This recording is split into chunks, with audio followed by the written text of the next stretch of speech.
नमस्कार प्यारे विद्यार्थियों। कक्षा 9th के आज विज्ञान का जो पेपर था, आशा करता हूं कि बहुत अच्छा गया होगा।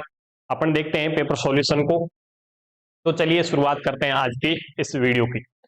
पहला क्वेश्चन है, बर्फ का गलनांक क्या होगा। पेपर कैसा था भैया, बताइए, कमेंट में बताइए पेपर कैसा था। पहले बताओ आपको पेपर कैसा लगा, हार्ड था या फिर इजी था या फिर लेवल के अनुसार। बताइए, कमेंट कीजिए, कमेंट बॉक्स खुला है। पहला है, बर्फ का गलनांक क्या होगा। तो पहले का ऑप्शन क्या रहेगा, सही सही ऑप्शन है वो सी ऑप्शन सही का 273.15 केल्विन। फिर उसके बाद में बल के लिए सही कथन होगा, तो बल के जो सही सूत्र है वो रहेगा ऑप्शन संख्या सी, एफ बराबर एम इंटू ए। एफ बराबर एम इंटू ए। तीसरा क्वेश्चन है, तीसरा क्वेश्चन क्या है भैया। तीसरे क्वेश्चन में है आपके, अधातु तत्व की पहचान करो। अधातु तत्व की पहचान कीजिए। तो अधातु का क्या है, हाइड्रोजन। हाइड्रोजन एक गैस है, बाकी सारे के सारे धातु है। तो ये भी सोडियम भी नहीं होगा, कैल्शियम भी नहीं होगा, मैग्नीशियम भी नहीं होगा, हाइड्रोजन सही हो जाएगा। चौथा क्वेश्चन है, निम्नलिखित में से कौन सा टिंडल के प्रभाव को दर्शाता है। तो इसका सही आंसर होगा, वो होगा बी आंसर। बी क्या है, दूध, मिल्क सही आंसर है आपका। आपने कमेंट किया नहीं भैया अभी तक। पेपर का स्तर कैसा था, हार्ड था या फिर इजी था, जल्दी बताओ भैया।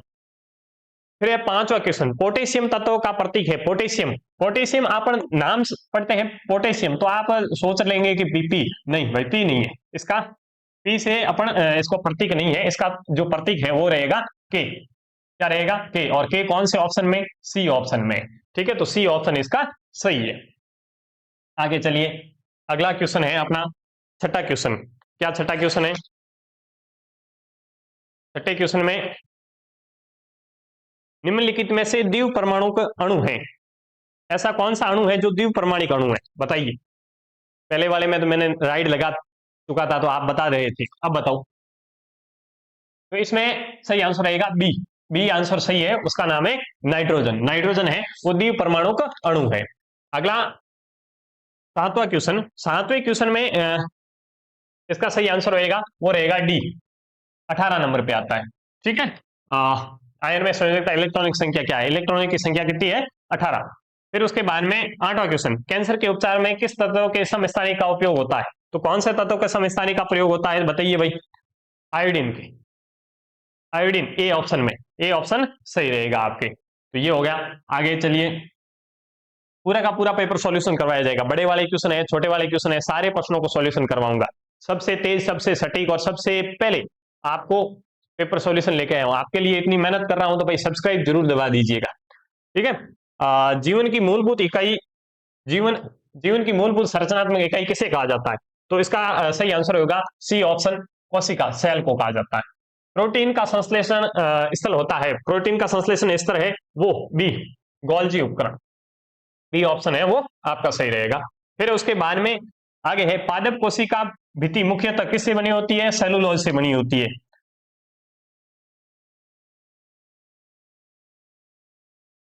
सेलुलोज से बनी होती है।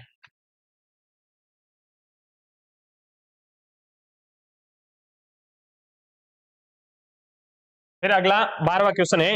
12वां क्वेश्चन है, पादप की पत्तियों में स्थित छोटे छोटे छिद्र क्या कहलाते हैं, रंध्र कहलाते हैं। छोटा, ये तो नॉर्मल 6th स्टैंडर्ड का क्वेश्चन है, रंध्र कहलाते हैं। आगे, वाहनों के ईंधन के रूप में पदार्थ का प्रयोग, वाहनों में ईंधन के रूप में किसका प्रयोग होता है, पेट्रोल है, डीजल है, सीएनजी है। तो ये तो नॉर्मल क्वेश्चन था, कोई हार्ड क्वेश्चन नहीं था। आप इसमें लिख सकते थे पेट्रोल, डीजल, सीएनजी। फिर उसके बाद में आगे 13 क्वेश्चन अपन ने कर दिया। 14 क्वेश्चन है कि न्यूरॉन के लंबे प्रवध को क्या कहा जाता है, एक्सॉन। क्या कहा जाता है, एक्सॉन। और एक्सॉन का काम क्या भाई, कमेंट में बताओ। एक्सॉन, एक्सॉन का क्या काम है बताओ।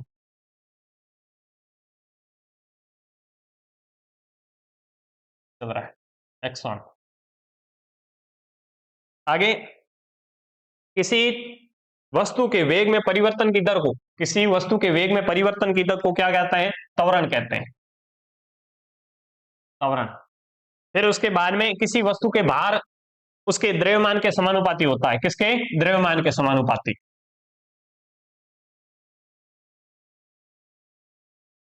अगला क्वेश्चन है, जल में H2 व O2 के द्रव्यमानों का अनुपात होता है 1:8। आपके किताब में उदाहरण से देकर के समझा समझा रखा है ये क्वेश्चन। फिर 18वां क्वेश्चन, पदार्थ के कण एक दूसरे को आकर्षित करते हैं। क्या करते हैं? आकर्षित करते हैं।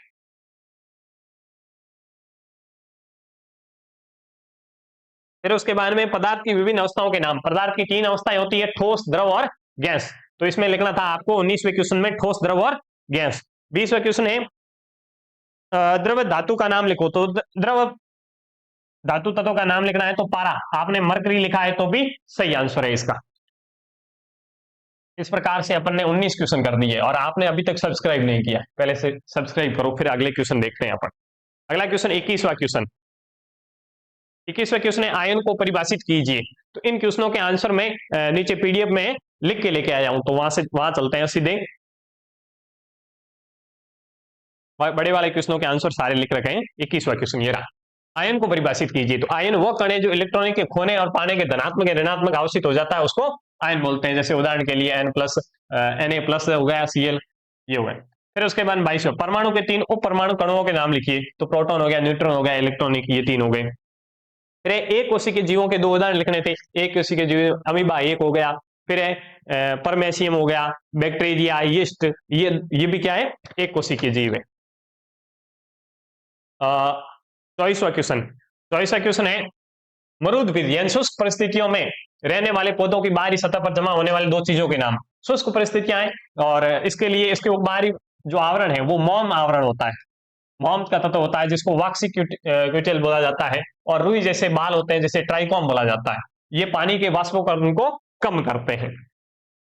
50वां क्वेश्चन है वेग की इकाई लिखना है। तो वेग की इकाई क्या होती है भाई? वेग का ऐसा मात्रक होता है मीटर प्रति सेकंड। मीटर प्रति सेकंड होता है। फिर है 26वां क्वेश्चन, क्वथनांक को परिभाषित कीजिए। किसी द्रव का वह तापमान जिस पर उसका वाष्प दाब बाहरी दाब के बराबर हो तो द्रव को उबालना शुरू होता है, उसे क्वथनांक कहते हैं। जब द्रव है ऐसा बिंदु जिस पर उबलना शुरू हो जाता है तो उसको क्या बोला जाता है? क्वथनांक बोला जाता है। आगे 27वां क्वेश्चन, दाब का सूत्र लिखना था। तो दाब का सूत्र क्या होता है भाई? बताओ भाई। P बराबर F/A, जहां F होता है बल और A होता है क्षेत्रफल। F होता है बल और A होता है क्षेत्रफल। ये हो गया दाब का सूत्र। फिर अगला क्वेश्चन, डीएनए का पूर्ण नाम लिखना था। डीएनए डीऑक्सीराइबोज नहीं, डीऑक्सीराइबो न्यूक्लिक एसिड। हाँ सही है, डीऑक्सीराइबो न्यूक्लिक एसिड डीएनए का पूरा नाम हो गया। फिर सार्वत्रिक गुरुत्वाकर्षण नियम क्या है? तो 2 प्रकाशों के बीच में आकर्षण बल को गुरुत्वाकर्षण बल कहते हैं। ये इस प्रकार से इसका आंसर था और इसका सूत्र लिख सकते थे आप। 29वां क्वेश्चन है F बराबर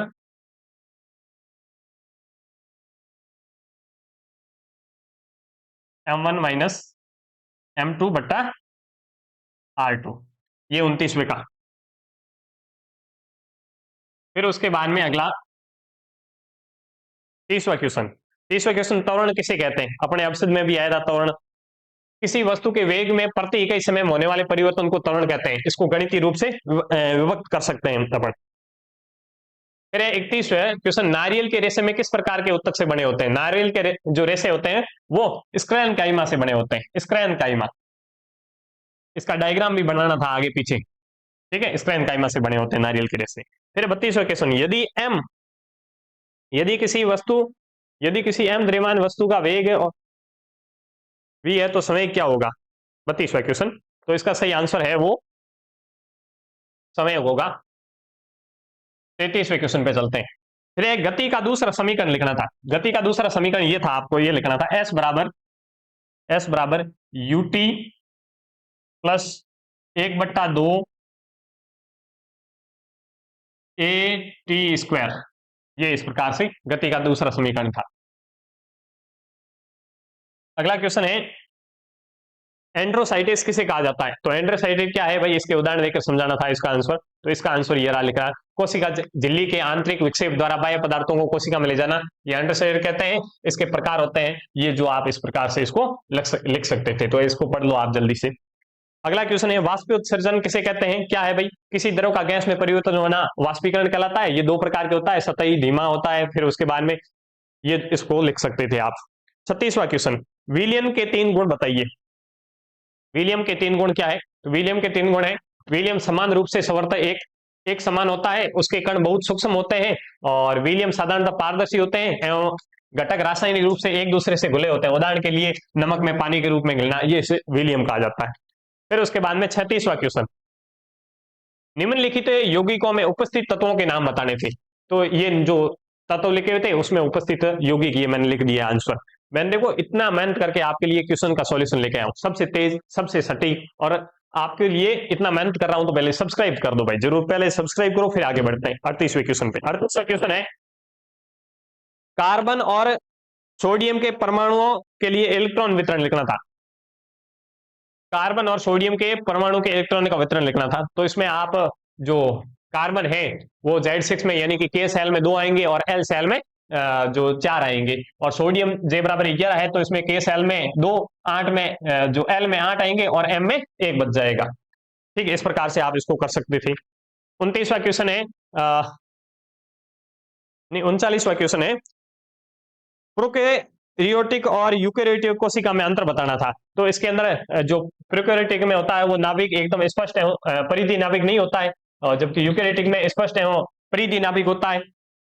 और फिर उसके बाद में इसको आयतिक अंग होते हैं, वो क्रिस्टल ऑर्गेनिक नहीं होते हैं, जबकि यूकैरियोटिक में गोल्जी, एंड्रोइडिक, न्यूक्लियोटाइड ऐसे होते हैं। आकार इसका क्या होता है, आकार उसका छोटा होता है, जबकि यूकैरियोट बड़े आकार के होते हैं। डीएनए के सामान्यतः वर्ताकार होता है यूकैरियोट, जबकि यूकैरियोट का रेखिक होता है। इस प्रकार से आप इसको लिख सकते थे। इसके उदाहरण प्रोकैरियोट के बैक्टीरिया उदाहरण है, यूकैरियोट के पौधे, जानवर, कवक, ये इसके उदाहरण है। 40वां क्वेश्चन इंटरेस्टिंग क्वेश्चन था। आप छत पे, बस की छत पे है ना, सामान को रखे हुए ऊपर बांधते क्यों हो? तो सामान को क्यों बांधते हो भैया?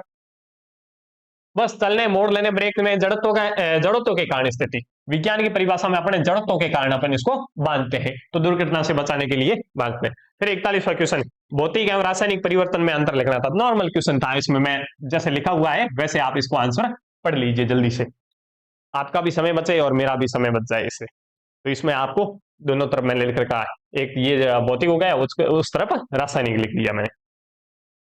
42वां क्वेश्चन है, 42वां क्वेश्चन क्या लिखा हुआ है, CaCl2 के सूत्र में इकाई द्रव्यमान का परिकलन कीजिए। तो इसका सही आंसर रहेगा 111 U आएगा। 111 U किसके किसके आया है बताओ भाई, 111 आया। और फिर उसके बाद में अगला क्वेश्चन है,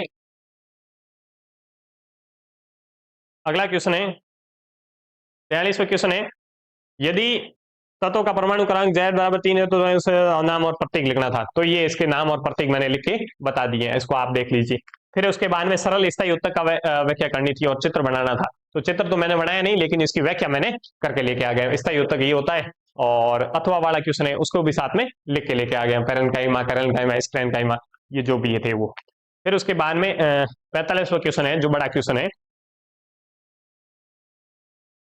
ये 42वां क्वेश्चन हो गया। उसके बाद में 45वां, फिर 45वें का पहले का जड़त्व के नियम की व्याख्या करनी थी, तो ये जड़त्व के नियम की व्याख्या कर दी इधर। और 45वें के बी क्वेश्चन, बी का भी ये रहा आंसर, बी का 5.33 मीटर प्रति सेकंड ये आंसर आएगा, 5.33 मीटर प्रति सेकंड आंसर आएगा। और इसके अथवा वाले को भी देख लेते हैं, द्रव्यमान एवं भार में अंतर। तो द्रव्यमान एवं भार का अंतर वाला ये रहा क्वेश्चन, ये सरल था, इसको कर लेना था आपको। फिर उसके बाद में दूसरा क्वेश्चन है, इसका आंसर आएगा लगभग 1.6 से n, इसको आप इस प्रकार से लिख सकते थे। धन्यवाद, सब्सक्राइब जरूर कर दीजिएगा और बने रहिएगा मेरे साथ में। धन्यवाद।